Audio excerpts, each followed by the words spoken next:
لیکن اللہ رب العزت نے اپنے نبی کی ہجرت کو منظور تھی، اور اللہ کے نبی نے حضرت علی کو منتخب کیا کہ تم میرے بستر پر لیٹو گے اور میں وہاں سے نکل جاؤں گا، یہاں تک کہ جس کی امانت میرے سپرد ہے وہ امانت تمہیں دینی ہے۔ امین اللہ کے نبی ہیں، اللہ کے نبی اسلام کی دعوت دے رہے ہیں، پورا مکہ آپ کے خلاف ہے، لیکن پھر بھی آپ کو امانت دار سمجھتا ہے، پھر بھی آپ کو وفادار سمجھتا ہے، اپنی امانتیں اللہ کے نبی کے پاس رکھتا ہے۔ اللہ کے نبی صلی اللہ علیہ وسلم حضرت علی المرتضیٰ کو منتخب فرماتے ہیں کہ یہ سب امانتیں تمہارے پاس موجود ہیں، میں تمہیں امین بنا کر کے جا رہا ہوں، میں یہاں سے نکل جاؤں گا اور تمہیں ایک ایک کی امانت سونپنے کے بعد تمہیں مدینہ المنورہ کی طرف رخ کرنا ہے اور ہم سے آ کر کے مل جانا ہے۔ چنانچہ ایسا ہی ہوا، اللہ کے نبی صلی اللہ علیہ وسلم کفار کے درمیان سے نکلتے ہیں، لیکن کفار کو ذرا بھی جھلک محسوس نہیں ہوتی، اور کفار انتظار میں کھڑے ہوئے ہیں کہ کب اللہ کے نبی اندر سے نکل کر کے آئیں اور ہم ان کے اوپر حملہ کریں۔ باہر سے ایک سردار آ کر کے کہتا ہے کہ تم کس کی تلاش میں کھڑے ہوئے ہو؟ لوگ عرض کرتے ہیں کہ ہم تو محمد کے انتظار میں کھڑے ہیں۔ اس شخص نے کہا کہ جس شخص کا تم انتظار کر رہے ہو میں نے اس کو راستے کے اندر دیکھا ہے، وہ ہجرت کر چکا ہے اور وہ اپنے سفر کو طے کیے ہوئے ہے۔ وہ لوگ بوکھلا گئے اور حیران و پریشان ہوئے، کمرے کے اندر داخل ہوئے اور چادر اتار کر کے دیکھا تو حضرت علی المرتضیٰ رضی اللہ تعالیٰ عنہ وہاں پر لیٹے ہوئے ہیں۔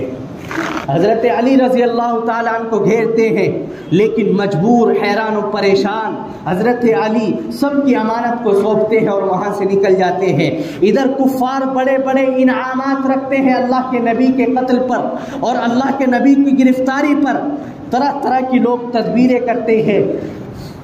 لیکن سب کی تدبیریں ناکام ہوتی ہیں۔ اللہ کے نبی صلی اللہ علیہ وسلم کو حضرت ابو بکر رضی اللہ تعالیٰ عنہ اپنے پشت پر کبھی سوار کرتے ہیں، کبھی آگے سوار ہوتے ہیں، کبھی پیچھے چلتے ہیں، کبھی دائیں جانب چلتے ہیں تو کبھی بائیں جانب چلتے ہیں۔ اللہ کے نبی نے عرض کیا، اے ابو بکر تم ایسا کیوں کر رہے ہو؟ ابو بکر نے جواب دیا، اے اللہ کے نبی میں آپ کی حفاظت کی خاطر ایسا کر رہا ہوں، جب مجھے محسوس ہوتا ہے کہ خطرہ سامنے سے ہے تو میں سامنے کی طرف آ جاتا ہوں، اور جب مجھے محسوس ہوتا ہے کہ خطرہ دائیں جانب سے ہے تو میں دائیں جانب آ جاتا ہوں۔ جیسے ہی مجھے جس طرف سے خطرہ محسوس ہوتا ہے میں اس طرف چلا جاتا ہوں۔ میں چاہتا ہوں کہ میرے نبی کو ذرا سی بھی تکلیف نہ پہنچے۔ اس غار کے اندر جاتے ہیں، غار کے اندر جا کر کے دیکھا، غار کے اندر جا کر کے حضرت ابو بکر نے دیکھا کہ بہت سے سوراخ ہیں، اپنی چادر کو پھاڑتے ہیں، سوراخوں کو بند کرتے ہیں، آخر میں ایک سوراخ کھلا رہ جاتا ہے، اس پر اللہ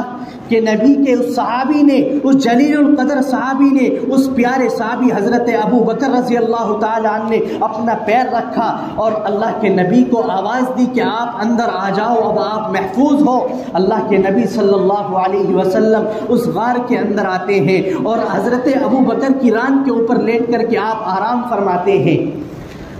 اللہ کے نبی آرام فرما رہے ہیں،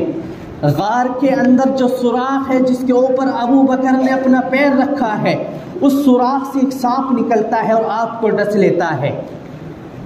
وہ صحابی اللہ کے نبی کی محبت میں پیر کو نہیں ہلاتے، اس لیے کہ اگر پیر کو ہلایا تو اللہ کے نبی کی نیند کے اندر خلل پیدا ہو جائے گا، ایسے ہی سختی کو برداشت کرتے ہیں۔ اللہ کے نبی نے آپ کی آہٹ کو محسوس کیا تو دیکھا اور معلوم کیا کہ شدت کیسی ہے۔ حضرت ابو بکر نے بتلایا کہ ایک سانپ نے مجھ کو ڈسا ہے، تو اللہ کے نبی صلی اللہ علیہ وسلم نے اپنا مبارک لعاب دہن آپ کی اس جگہ پر لگایا تو اس کا اثر زائل ہو گیا اور ختم ہو گیا۔ اس کے بعد دیکھا کہ کفار آپ کو ڈھونڈتے ہوئے اس غار کے قریب آ جاتے ہیں۔ حضرت ابو بکر رضی اللہ تعالیٰ عنہ پریشان ہوتے ہیں کہ آخر ہم لوگ پکڑے جائیں گے، لیکن اللہ کی جانب سے انتخاب ہوتا ہے مکڑیوں کا، اور وہاں پر ایسے جالے مکڑیوں کے ذریعے بن دیے جاتے ہیں کہ کفار اس کو دیکھ کر کے کہتے ہیں کہ یہ تو برسوں سے یہاں پر جالے لگے ہوئے ہیں، یہاں کوئی نہیں جا سکتا۔ اس وقت میں اللہ کے نبی صلی اللہ علیہ وسلم نے حضرت ابو بکر رضی اللہ تعالیٰ عنہ سے فرمایا، لا تحزن ان اللہ معنا، کہ آپ غمگین نہ ہو، اللہ رب العزت کی ذات ہمارے ساتھ میں ہے۔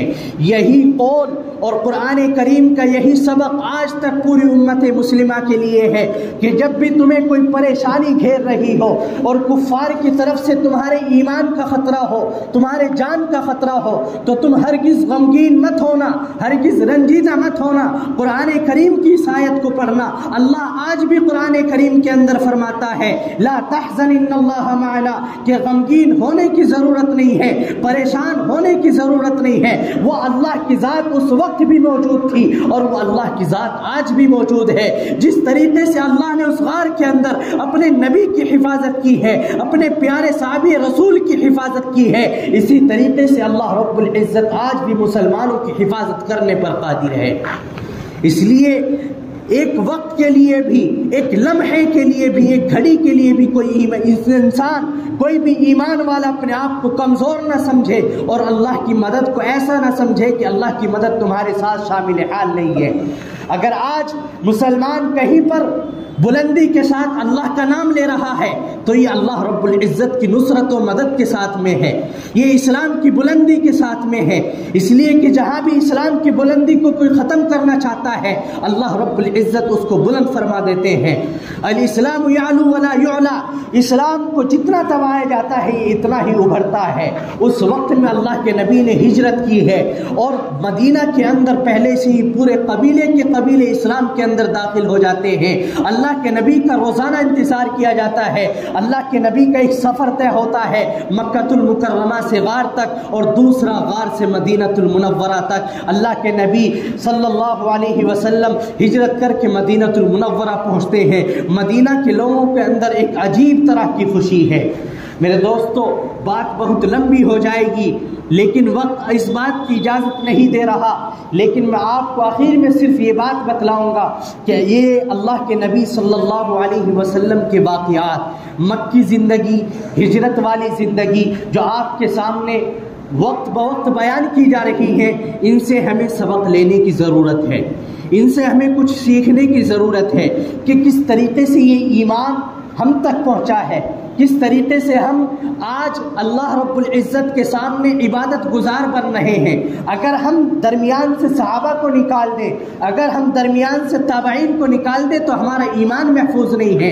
ہمارا اسلام محفوظ نہیں ہے۔ چنانچہ اس سے ایک بڑا سبق یہ ملتا ہے، وہ لوگ جو دعویٰ کرتے ہیں کہ ہم صرف قرآن اور حدیث کو مانتے ہیں، ہمیں کسی اور کی ضرورت نہیں ہے، تو میں ان سے یہ کہوں گا کہ تمہیں قرآن اور حدیث کو اگر ماننا ہے تو تمہیں اللہ کے نبی کے صحابہ کو بھی ماننا پڑے گا، تابعین کو بھی ماننا پڑے گا، تبع تابعین کو بھی ماننا پڑے گا، ائمہ مجتہدین کو بھی ماننا پڑے گا، اس لیے کہ اللہ کے نبی صلی اللہ علیہ وسلم کے پیغامات کو لینے والے اور ان کو سمجھنے والے اور ان کو سمجھ کر کھول کھول کر بیان کر کے ہم تک پہنچانے والے وہ تمام صحابہ کرام، تمام تابعین، ائمہ مجتہدین کی جماعت ہے جن کے لیے ہمارے لیے مر مٹنا ضروری ہے، ان مسائل کو سیکھنا ہمارے لیے ضروری ہے جن کے لیے ہمیں اپنی جانوں کا نذرانہ پیش کرنا ضروری ہے۔ اگر وقت آئے تو ہمیں بھی اپنے صحابہ کی طرح، ہمیں بھی ان تابعین کی طرح، اللہ کے نبی کے ان جانثار صحابہ کی طرح اپنی جان اور مال کی طرح ہر طریقے سے اپنے آپ کو قربان کرنا ہے، ہر طریقے سے اپنے آپ کو تیار رکھنا ہے۔ اللہ رب العزت مجھے اور آپ کو عمل کی توفیق نصیب فرمائے۔ وآخر دعوانا الحمد للہ رب العالمین۔